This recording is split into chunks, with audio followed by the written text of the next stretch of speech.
Assalamualaikum warahmatullahi wabarakatuh. Apa kabar anak-anakku semuanya? Alhamdulillahirabbil alamin. Semoga kalian dalam keadaan sehat walafiat dan selalu dalam lindungan Allah Subhanahu wa taala. Anak-anak, hari ini kita akan belajar SBDP tema 6, subtema 2 dan 3. Dan subtema 2 kita akan memahami kembali pola lantai dalam tari kreasi daerah. Sementara subtema 3 kita akan belajar memahami gambar cerita. Baik anak-anakku sekalian, sebelum kita mulai, marilah kita sama-sama membaca basmalah. Bismillahirrahmanirrahim. Anak-anakku sekalian, dalam tari daerah itu ada yang namanya pola lantai.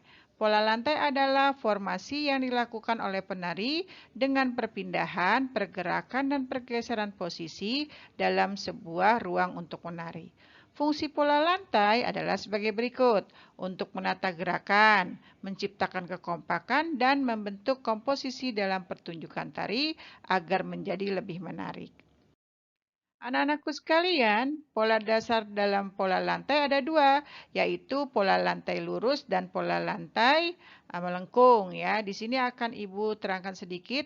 Ya, pola lantai lurus yaitu vertikal, horizontal, diagonal, zigzag, segitiga, segi empat, dan segi lima. Sebenarnya yang kalian pelajari cuma ada 4 ya. Tapi yang ada ya setiap tarian itu bermacam-macam pola lantainya. Makanya di sini Ibu agak sedikit menerangkan atau menambahkan beberapa pola lantai lurus. Lihat ya, ini contoh-contohnya. Dan yang lainnya itu adalah pola lantai lengkung. Nah, pola lantai lengkung ini ada yang melengkung ke depan, melingkar, melengkung ke belakang, dan angka 8 ya. Kalian bisa lihat ada beberapa contoh ya di buku-buku atau di Google atau di internet atau di YouTube. Kalian bisa lihat contoh-contoh tari-tarian daerah yang menggunakan pola lantai tersebut. Baik anak-anakku sekalian, di sini ada Ibu berikan contoh-contoh pola lantai dalam tarian. Yang pertama itu pola lantai vertikal ya. Di sini ada contohnya nih ya. Nah, ini ada beberapa contoh ya. Agak sedikit kurang besar ya, Nak ya. Oke. Nah, sekarang pola lantai horizontal. Di sini ada tari saman dan tari indang atau dinding badinding. Yang ketiga yaitu pola lantai diagonal. Nah, di sini kalian bisa lihat tari gending Sriwijaya, dan tari pendet ya. Sementara pola lantai yang lainnya yaitu tari piring dari Sumatera Barat ya. Lalu tari kecak dari Bali.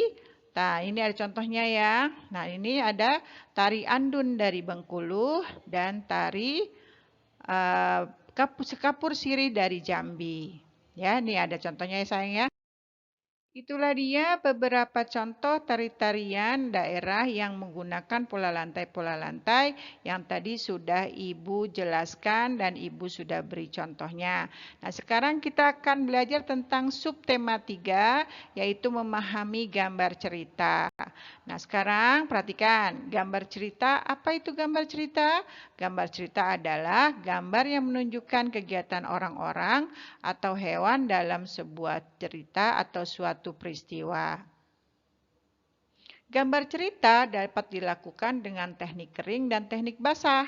Nah, teknik kering misalnya menggunakan pensil, kapur, krayon, spidol, dan lain-lain.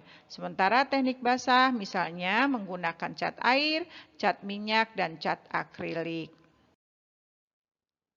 Nah, anak-anakku sekalian, contoh menggambar dengan menggunakan teknik kering. Perhatikan ya. Yang pertama yaitu dengan menggunakan pensil. Nah, pensilnya bisa menggunakan pensil 2B sampai dengan pensil 6B ya. Nah, ini contohnya ya, gambarnya ya. Lalu contoh dengan menggambar menggunakan krayon ya. Nah, contoh yang menggunakan krayon. Nah, perhatikan ya tuh. Kalau menggunakan krayon lebih bagus sayang. Karena warnanya itu lebih terang ya. Nah, jadi gambarnya akan lebih bagus.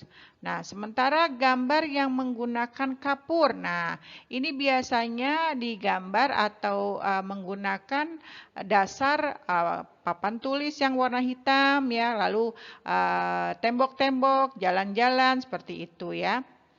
Nah, contoh lain adalah gambar yang menggunakan teknik basah. Yang pertama yaitu gambar menggunakan cat air. Nah, di sini kita lihat. Nah, ini cat air ya, menggunakan cat air. Lalu yang kedua, gambar yang menggunakan cat minyak. Nah, nih cat minyak nih ya. Ini seperti lukisan sayang ya. Itu kebanyakan lukisan itu menggunakan cat minyak. Lalu yang ketiga, gambar yang menggunakan cat akrilik. Nah, cat akrilik itu seperti ini sayang. Agak besar ya. Kalau cat air kan kecil-kecil ya sayang ya. Botolnya ya. Ini kalau cat akrilik ini besar. Tapi lebih bagus sayang pewarnaannya ya. Nah, baik anakku sekalian, alhamdulillahirabbil alamin ya. Itu yang bisa Ibu sampaikan. Terima kasih telah menyimak video dan meresponnya ya. Semoga bermanfaat. Tetap semangat ya dan jaga kesehatan ya dan jangan lupa selalu berdoa ya. Assalamualaikum warahmatullahi wabarakatuh.